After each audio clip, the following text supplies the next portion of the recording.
S K super TMT, the long life TMT. DK Shivakumar ಸುದೀರ್ಘ 3 ಗಂಟೆಯ ಸಭೆಯ ಬಳಿಕ ಸುದ್ದಿಗೋಷ್ಠಿನ ಉದ್ದೇಶಿಸಿ ಮೀಟಿಂಗ್ನ ಅಜೆಂಡಾ ಏನಿತ್ತು ಅನ್ನೋದನ್ನ ಹೇಳಬಹುದು, ಹೇಳ್ತಾರೆ ಎನಿ ಮೂಮೆಂಟ್ ಅನ್ನೋದು ಗೊತ್ತಾಗ್ತಿದೆ. ಎಲ್ಲರಿಗೂ ನಮಸ್ಕಾರ.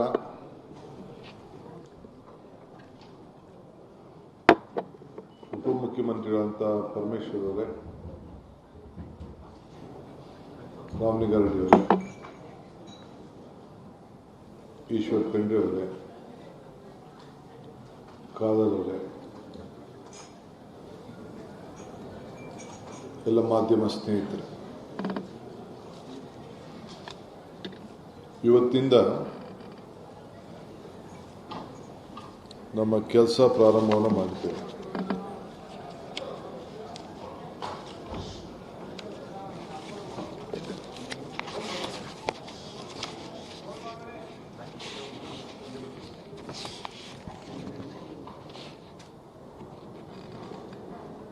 ಆಡಳಿತ ವ್ಯವಸ್ಥೆಯಲ್ಲಿ ನಿನ್ನೆ ಅಧಿಕಾರ ತೆಗೆದುಕೊಂಡು ಕೆಲವು ತೀರ್ಮಾನವನ್ನು ಮಾಡಿದ್ದೇವೆ. ರಾಜ್ಯದ ಎಲ್ಲ ಹಿರಿಯ ಅಧಿಕಾರಿಗಳನ್ನು ಕರೆಸಿ ಹೊಸ ಸರ್ಕಾರ ಯಾವ ದಿಕ್ಕಿನಲ್ಲಿ ಆಲೋಚನೆಯನ್ನು ಮಾಡ್ತಾ ಇದೆ ಅಂತ ಹೇಳಿ ಅವರೆಲ್ಲರೂ ಕೂಡ ಒಂದು ಸಂದೇಶವನ್ನು ಕೊಟ್ಟಿದ್ದೇವೆ.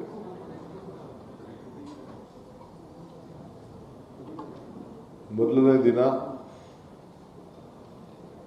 ನಾವು ಅವರಿಂದ ಏನು ನಿರೀಕ್ಷೆ ಮಾಡಿದ್ದೇವೆ, ನಮ್ಮಿಂದ ಏನು ನೀವು ನಿರೀಕ್ಷೆ ಮಾಡ್ತೀರಿ ಎಲ್ಲ ಕೂಡ ಅವರಿಗೆ ತಿಳಿಸಿದ್ದೇವೆ. ನಮ್ಮ ಸರ್ಕಾರ ಯಾವುದೇ ಜಾತಿ ಧರ್ಮ ಇನ್ಫ್ಲುಯೆನ್ಸು ಕೂಡ ಮಣಿಯೋದಿಲ್ಲ. ಯಾವ ಪ್ರೆಷರ್ ಕೂಡ ಯಾರು ಇದಕ್ಕೆ ಭಾಗಿಯಾಗಬೇಡಿ. ಸೊ ನಾವು ಟ್ರಾನ್ಸ್ಪರೆಂಟ್ ಆಗಿ ಟ್ರಾನ್ಸ್ಪರೆನ್ಸಿ ಗಮನದಲ್ಲಿ ಇಟ್ಕೊಂಡು ಯಾವ ಅಧಿಕಾರಿ ಉತ್ತಮವಾಗಿ ಜನರ ಭಾವನೆ ಮೇಲೆ ಆಡಳಿತದಲ್ಲಿ ಜನರ ಸಮಸ್ಯೆಯನ್ನು ಬಗೆಹರಿಸಲು ಪಾಸಿಟಿವ್ ಅಪ್ರೋಚ್ ಯಾವಾಗಲೂ ಕೂಡ ಇಟ್ಕೊಂಡು ನೀವು ಕೆಲಸ ಮಾಡಬೇಕು ಅಂತೇಳಿ ಒಂದು ಸಂದೇಶವನ್ನು ಕೊಟ್ಟಿದ್ದೇನೆ. 15 ದಿನದಲ್ಲಿ ನಿಮ್ಮೆಲ್ಲ ಇಲಾಖೆಯಲ್ಲೂ ಕೂಡ ಒಂದು ಆ್ಯಕ್ಷನ್ ಪ್ಲ್ಯಾನನ್ನು ಡಿಪಾರ್ಟ್ಮೆಂಟವರು ಸಿದ್ಧಪಡಿಸಬೇಕು ಅಂತೇಳಿ ತಿಳಿಸಿದ್ದೇನೆ. ಎಲ್ಲರೂ ಕೂಡ ಅಕೌಂಟಬಲ್ ಆಗಿರಬೇಕು. ಈ ದೇಶದಲ್ಲಿ ವಿದ್ಯಾವಂತ ಇಲ್ಲದವರು ನಡೀತದೆ, ಬುದ್ಧಿವಂತ ಇಲ್ಲದವರು ನಡೀತದೆ, ಆದರೆ ಪ್ರಜ್ಞಾವಂತಿಕೆ ಬೇಕು ಅನ್ನೋದು ಹಿರಿಯರು ಹೇಳ್ತಾರೆ. ನಿಮಗೆ ಬೇಸಿಕ್ ಕಾಮನ್ ಸೆನ್ಸ್ ಬೇಕು. For every problem there is a solution. Positive attitude, positive approach ಇದು ಇರಬೇಕು ಅಂತ ಹೇಳಿದೆ. ನನಗೆ ಹಿಸ್ಟ್ರಿ ರೀಡ್ ಮಾಡೋಕ್ಕಾಗಲಿ, ಹಿಸ್ಟ್ರಿ ರೈಟ್ ಮಾಡೋಕ್ಕಾಗಲಿ, ಬರೆಯೋಕ್ಕಾಗಲಿ, ಹಿಸ್ಟ್ರಿ ಓದೋಕ್ಕಾಗಲಿ, ಹಿಸ್ಟ್ರಿನ ಬರೆಯೋಕ್ಕಾಗಲಿ ಇಷ್ಟ ಇಲ್ಲ. ಹಿಸ್ಟ್ರಿ ನಿರ್ಮಾಣ ಮಾಡಬೇಕು. ಏನಾದರೂ ಸಾಕ್ಷಿಗುಡ್ಡೆಗಳನ್ನು ಬಿಟ್ಟು ಹೋಗಬೇಕು. ಯಾವಾಗ ನಮಗೆಲ್ಲೆಲ್ಲ ಅವಕಾಶಗಳು ಸಿಕ್ಕಿದೆ ಆ ಕೆಲಸವನ್ನು ಮಾಡ್ಕೊಂಡು ಬಂದಿದ್ದೇವೆ. ಈ ಸರ್ಕಾರ ಕೂಡ ಇದನ್ನು ಆಲೋಚನೆ ಮಾಡ್ತದೆ. ಸೊ ಎಲ್ಲರೂ ಕೂಡ ನೀವೆಲ್ಲ ಅಕೌಂಟಬಲ್ ಇದ್ದೀರಿ. ಕೊನೆಗೆ ನಿಮ್ಮ ಆತ್ಮಸಾಕ್ಷಿಗೆ ನೀವು ಕೆಲಸ ಮಾಡಬೇಕು ಅಂತೇಳಿ ಸಂದೇಶವನ್ನು ಕೊಟ್ಟಿದ್ದೇನೆ. ಔಟ್ ಆಫ್ ದಿ ವೇ ಯಾವ ಒತ್ತಡಕ್ಕೂ ಕೂಡ ಮಣಿಬಾರದು. ನಮ್ಮ ಮಂತ್ರಿಗಳು ಇಲ್ಲ ಯಾರೇ ಶಾಸಕರು ಯಾರೇ ಆಗಲಿ, ನನ್ನ ಆಫೀಸ್ ಇರ್ಬೋದು, ಯಾರ ಮಾತು ನೀವು ಕೇಳಬಾರ್ದು.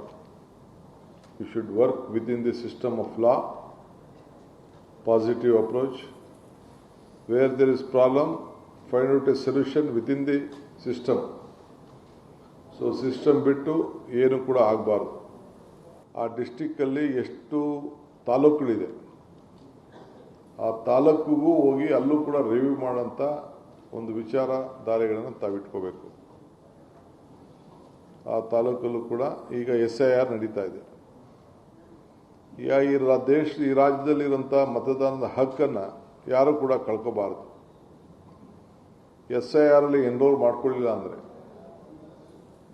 ಅವನಿಗೆ ಎಲ್ಲ ಥರದ ಬೆನಿಫಿಟು ಕೂಡ ಕಳ್ಕೊಳ್ತಾರೆ. ಪಾಪ ಅವ್ರು ನಮ್ದು ಓಟ್ ಇದೆ, ಎಲ್ಲಿ ಹೋಯ್ತದೆ, ಯಾರೋ ಮ್ಯಾಪಿಂಗ್ ಆಗಿದೆ ಅಂತ ಹೇಳಿದ್ರು, ಇವೆಲ್ಲ ಕೂಡ ತಪ್ಪುದಾರಿಗೆ ಇಳಿತಾರೆ.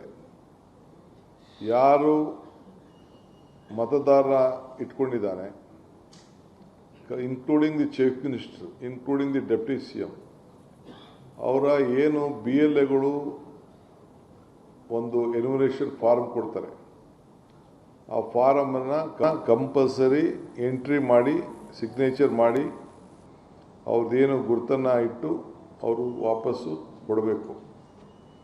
ಇಲ್ಲ ಅಂದರೆ ಈ loses is voting right.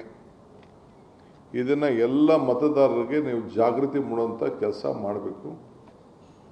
So ನೀವು ಇದಕ್ಕೆ ಏನೇನು ಬೇಕೋ ಸಿದ್ಧತೆಗಳನ್ನು ಮಾಡ್ಕೊಳ್ಬೇಕು ಅಂಥೇಳಿ ನಾನು ಹೇಳಿದ್ದೇನೆ. ಸೊ ಆಲ್ ಪೊಲಿಟಿಕಲ್ ಪಾರ್ಟೀಸ್ ಅವರು ಯಾವ ರೀತಿ ಅವ್ರಿಗೆ ಅವಕಾಶಗಳಿದೆ, ಅವರು ಕೂಡ ಅದಕ್ಕೆಲ್ಲ ಬೇಕಾದ್ರೆ ಅವರ ಜನರಿಗೆ ಸಹಾಯ ಮಾಡುವಂಥ ಕೆಲಸ, ಮತದಾನದ ಹಕ್ಕನ್ನು ಉಳಿಸ್ಕೊಳ್ಳಿಕ್ಕೆ ಮಾಡಲಿ. ಇದು ನಿಮ್ಮ ಜಿಲ್ಲಾ ಅಧಿಕಾರಿಗಳ ಜೊತೆಯಲ್ಲಿ ಮತ್ತು ತಹಶೀಲ್ದಾರ್ಗಳ ಜೊತೆಯಲ್ಲಿ ಮತ್ತು ಯಾರ್ಯಾರು ಕೆಳಗಡೆ ಲೆವೆಲ್ ಅಧಿಕಾರಿಗಳಿದ್ದಾರೆ ಅವರಿಗೆ ಮಾರ್ಗದರ್ಶನ ಕೊಟ್ಕೊಂಡು ಇದನ್ನು ಹೋಗಬೇಕು. ಯಾಕೆಂದರೆ ಒಂದು ಸತಿ ಅವನ ಅಪೀಲು ಹೋಯ್ತು ಅಂದರೆ, ಏನಾರು ಅಪೀಲ್ಗೆ ಹಾಕಿದರೆ ಅಪೀಲಲ್ಲಿ ಎಷ್ಟು ಕನ್ಸಿಡರ್ ಆಗಿದೆ, ಎಷ್ಟು ಕನ್ಸಿಡರ್ ಆಗಿಲ್ಲ ಅಂಥೇಳಿ ತಾವೆಲ್ಲ ಬೇರೆ ಬೇರೆ ರಾಜ್ಯದ ರಿಪೋರ್ಟ್ಸ್ ಎಲ್ಲ ತಿಳ್ಕೊಂಡಿದ್ದೀರಿ ನೀವು. ಇದರಲ್ಲಿ ಕೇರಳ ಒಂದು ಬಿಟ್ಟರೆ 90 ಲಕ್ಷ, 91 ಲಕ್ಷ, ಕೆಲವು ಕಡೆ 60 ಲಕ್ಷ ಎಲ್ಲ ರಾಜ್ಯಗಳಲ್ಲಿ ಮತದಾನ ಹಕ್ಕನ್ನು ಕಳ್ಕೊಂಡಿದ್ದಾರೆ. ಇದು ನಮ್ಮಲ್ಲಿ ಆಗಬಾರ್ದು. ಕೇರಳ ಅವರು ಭಾಳ ಚೆನ್ನಾಗೇ ಮಾಡಿದ್ದಾರೆ. ನಮ್ಮ ಲೋಕಲ್ ಬಾಡೀಸ್ಗೆ ಎಲ್ಲರೂ ಕೂಡ ಯಾರು ವಾಸ್ತವಾಂಶ ಇದ್ದಾರೆ ಅವರೆಲ್ಲರೂ ಕೂಡ ರೆಸಿಡೆನ್ಷಿಯಲ್ ವಾಸದ ಸರ್ಟಿಫಿಕೇಟ್ ಕೊಡಲಿಕ್ಕೆ ಕೂಡ ಅವಕಾಶ ಇದೆ. ಆ ಸಂದರ್ಭದಲ್ಲೂ ಕೂಡ ನೀವೆಲ್ಲರೂ ಕೂಡ ಆ ರೆಸಿಡೆನ್ಷಿಯಲ್ ಸರ್ಟಿಫಿಕೇಟ್ ಏನು ನಮ್ಮ SIRಗೆ ಅವಶ್ಯಕತೆ ಇದೆ, ಇಲ್ಲ ಯಾವುದೇ ಸರ್ಟಿಫಿಕೇಟು ಆ ಫಿಲಿನ್ ಇದರಲ್ಲಿ ಅದು 12-13 ಏನು ಕೆಲವು ಕ್ರೈಟೀರಿಯಾ ಇದೆ, ಅದಕ್ಕೆಲ್ಲ ದಾಖಲೆಗಳನ್ನು ಒದಗಿಸ್ಕೊಳ್ಳುವಂಥ ಕೆಲಸವನ್ನು ಮಾಡಬೇಕು ಅಂಥೇಳಿ ಸೂಚನೆಯನ್ನು ಕೊಟ್ಟಿದ್ದೇವೆ. ಸೊ ಅವರೆಲ್ಲ ಮತ್ತು ಆಲ್ ಡಿಸ್ಟ್ರಿಕ್ಟ್ ಸೆಕ್ರೆಟರೀಸು ಆ ಇಲಾಖೆಗೆ ಸಂಬಂಧಪಟ್ಟಂತೆ ಎಲ್ಲ ಪೆಂಡಿಂಗ್ ಕೆಲಸಗಳ ಪಟ್ಟಿಯನ್ನು ಕೊಡಬೇಕು. ಎರಡನೇದು ಜೊತೆಗೆ ಆ 25 ದಿನದಲ್ಲಿ ಆ ಪೆಂಡಿಂಗು ವರ್ಕ್ ಅಲ್ಲದೆ ಇನ್ನು ಏನು ನಾವು ಹೊಸದಾಗಿ ಮಾಡ್ಬೋದು ಆ ಜಿಲ್ಲೆಗೆ ಸಂಬಂಧಪಟ್ಟಂತೆ ಆ ಪ್ರಾಬ್ಲಮ್ಸ್ನ ನೀವೇ ಗುರುತಿಸಿ what is within the financial ಸಿಸ್ಟಮಲ್ಲಿ ನಾವು ಮಿನಿಮಮ್ ಇದರಲ್ಲಿ ನಾವು ಮಾಡ್ಬೋದು, ಅದನ್ನು ಕೂಡ ಎಲ್ಲ ಒಂದು ಪಟ್ಟಿ ಮಾಡಿ ನೀವು ಸಲ್ಲಿಸಿ ಅಂತ ನಾನು ಹೇಳಿದ್ದೇನೆ. ಸೊ ಡಿಸ್ಟಿಕ್ ಇನ್ಚಾರ್ಜ್ ಮಿನಿಸ್ಟರ್ಸು ಅವ್ರಿಗೆ ನೀವು ಕಂಪಲ್ಸರಿಯಾಗಿ ಆ ಜಿಲ್ಲೆಯ ಎಲ್ಲ ಮಾಹಿತಿ ಮಾಡಿ ಅವರು ಕೂಡ ಎಲ್ಲ ತಾಲೂಕುಗಳಿಗೆ ಅವರೆಲ್ಲ ಅವರು ಜಿಲ್ಲೆಗೆ ಸಂಬಂಧಪಟ್ಟಂತೆ ಪ್ರವಾಸ ಮಾಡಬೇಕಾಗ್ತದೆ. ನಾವು ಅವ್ರಿಗೆ ಮಾರ್ಗದರ್ಶನ ಕೊಡ್ತೇವೆ. ನೀವು ಕೂಡ ಅವ್ರಿಗೆ ಏನೇನು ದಾಖಲೆಗಳನ್ನು ಬೇಕೋ, ಅವ್ರಿಗೆ ಅಸಿಸ್ಟೆನ್ಸ್ ಬೇಕೋ, ಅದೆಲ್ಲ ಕೂಡ ಅವ್ರ ಜೊತೆಗೆ ಸೇರಿ ನೀವು ಕೆಲಸ ಮಾಡಬೇಕು ಅಂತೇಳಿ ಅವ್ರಿಗೆ ತಿಳಿಸಿದ್ದೇವೆ ನಿನ್ನೆ. ಆಮೇಲೆ ಅದೇ SIR ವಿಚಾರದಲ್ಲಿ ಎಲ್ಲೆಲ್ಲ ಹೆಲ್ಪ್ ಡೆಸ್ಕ್ ಅವಶ್ಯಕತೆ ಇದೆ ಅದೆಲ್ಲ ನಾವು ಮಾಡಬೇಕು ಅಂತ ನಾನು ಹೇಳಿದ್ದೇನೆ. ಇನ್ನೊಂದು ಒಂದು ಹೊಸ ಸಾರ್ವಜನಿಕರ ಕುಂದು ಕೊರತೆಗಳ ಒಂದು ಸಪ್ರೇಟ್ ಸೆಕ್ರೆಟರಿಯೇಟ್ ಅದನ್ನು ರಚನೆ ಮಾಡಿ ಇಲ್ಲಿ ಬೆಂಗಳೂರಿಗೆ ಬಂದಂಥ ಅಲ್ಲಿ ಯಾವುದೇ ಊರಿನಲ್ಲಿ ಯಾವುದೇ ಹೋರಾಟ ಮಾಡ್ತಿದ್ದಂಥವ್ರು ಅಂಥವ್ರನ್ನೆಲ್ಲ ಕೂಡ ಅವರ ಅರ್ಜಿ, ಅವರ ಭಾವನೆಗಳು, ಅವರ ವಿಚಾರಧಾರೆಗಳು, ಸಮಸ್ಯೆಗಳು ಅವೆಲ್ಲ ಕೇಳಲಿಕ್ಕೆ ಒಬ್ಬ ಸಪ್ರೇಟ್ ಮಂತ್ರಿನೇ ನೇಮಕ ಮಾಡ್ತೇವೆ. ಸಪ್ರೇಟ್ ಸೆಕ್ರೆಟರಿಯೇಟೇ ನಿರ್ಮಾಣ ಮಾಡ್ತೇವೆ. ಅದು ಕೂಡ ಅವಶ್ಯಕತೆ ಇದೆ ಈ ವಿಚಾರದಲ್ಲಿ ಕೂಡ.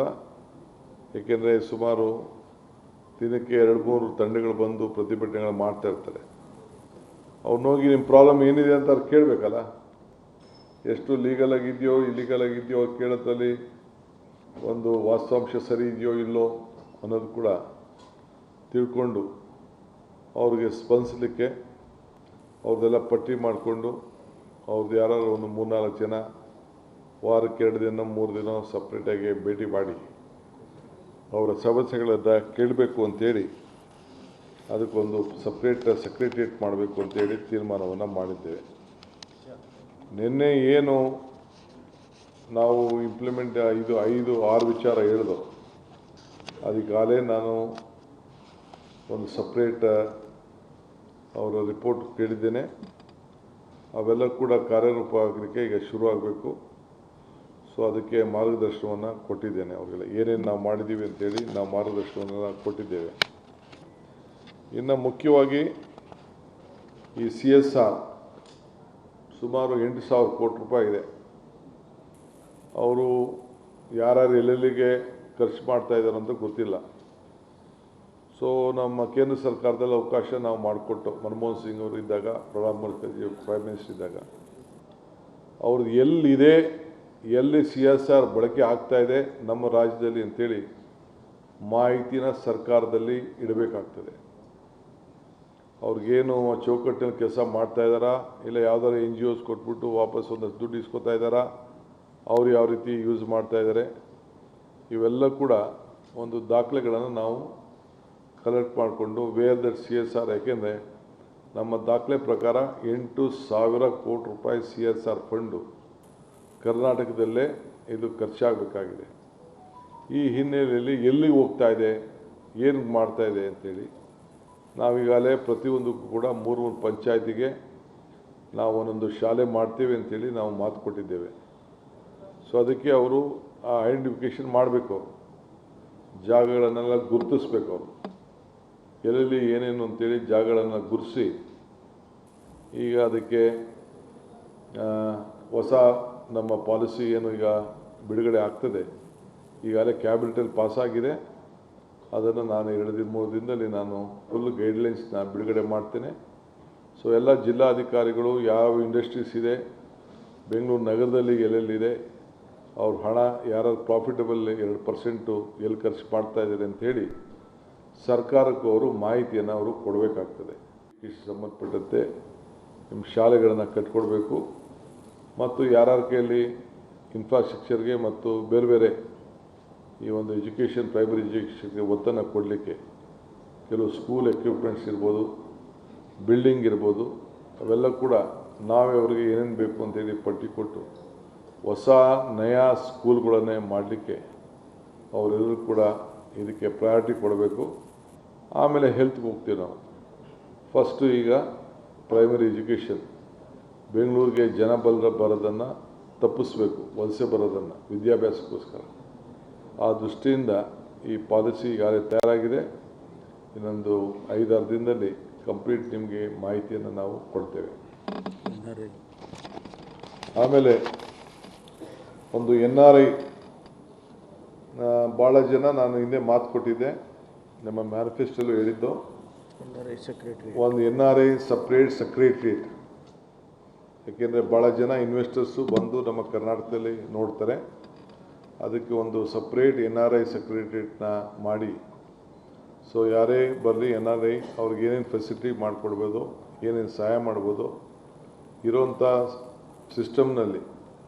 ಇನ್ನು ಅವ್ರಿಗೆ ಸಪ್ರೇಟಾಗಿ ಈಗ ಅವರು ಬಂದಂಥವರು ಇನ್ವೆಸ್ಟ್ ಮಾಡಲಿಕ್ಕೆ ಅದಕ್ಕೆಲ್ಲ ಕೂಡ ಸಿದ್ಧತೆ ಮಾಡಿಕೊಳ್ಳಿಕ್ಕೆ NRI ಸೆಕ್ರೆಟ್ ಮಾಡಲಿಕ್ಕೆ ಅದಕ್ಕೇನೇನು ಕಾನೂನು ಚೌಕಟ್ಟಿನಲ್ಲಿ ವ್ಯವಸ್ಥೆ ಮಾಡಬೇಕು ಅದನ್ನು ರೆಡಿ ಮಾಡ್ಕೊಳ್ಳಿ ಅಂತ ನಾನು ಹೇಳಿದ್ದೇನೆ.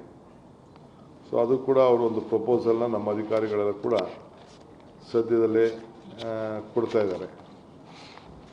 ಸೊ ಈ ಕೆಲವು ಮೇಜರ್ ಡಿಸಿಷನ್ ತೊಗೊಂಡು ಅವ್ರಿಗೆ ಆಡಳಿತದಲ್ಲಿ ಯಾರು ಕೂಡ ನಮ್ಮ ಮಂತ್ರಿಗಳು ಆಗಲಿ, ಶಾಸಕರಾಗಲಿ, ಇಲ್ಲ ನಮ್ಮ ಸ್ಟಾಫ್ ಆಗಲಿ, ಮತ್ತೆ ಹೇಳ್ತಾ ಇದ್ದೀನಿ ನಾನು, ಯಾವ ಪ್ರೆಷರ್ಗೂ ನೀವು ಹೀಲ್ಡ್ ಆಗಬಾರ್ದು.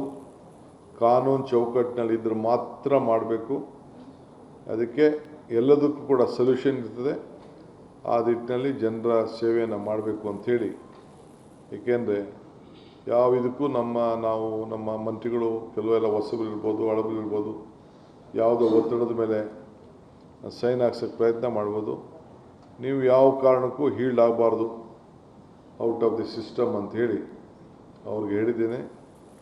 Free, fair, corruption free government ಕೊಡಬೇಕು. ಅದಕ್ಕೆ ನಿಮ್ಮೆಲ್ಲರ ಸಹಕಾರ ಬೇಕು ಅಂಥೇಳಿ ಅವರಿಗೆ ಮಾರ್ಗಸೂಚಿಯನ್ನು ಕೂಡ ಕೊಟ್ಟಿದ್ದೇವೆ. ಡಿ ಕೆ ಶಿವಕುಮಾರ್ ಅವರು ತುಂಬ ಇಂಪಾರ್ಟೆಂಟ್ ವಿಚಾರಗಳನ್ನು ಮಾತಾಡಿದ್ರು. ಒಂದು ವಿಚಾರ ಅಂತ ಹೇಳಿದ್ರೆ, ಈ ಸಾರ್ವಜನಿಕರ ಕುಂದು ಕೊರತೆಗಳನ್ನು ಆಲಿಸೋದಕ್ಕೆ ಹೊಸ ಸಚಿವಾಲಯದ ಸ್ಥಾಪನೆ ಮತ್ತು ಅದಕ್ಕೊಬ್ಬರು ಸಚಿವರು ಇರ್ತಾರೆ, ವಾರಕ್ಕೊಂದ್ಸಲ ಮೀಟಿಂಗ್ ಆ ಸಚಿವಾಲಯದಿಂದ ಆಗುತ್ತೆ ಅನ್ನೋದನ್ನು ಹೇಳಿದ್ರು. ಬಿಗ್ಗೆಸ್ಟ್ ಟೇಕ್ ಅವೇ ಇದೆ.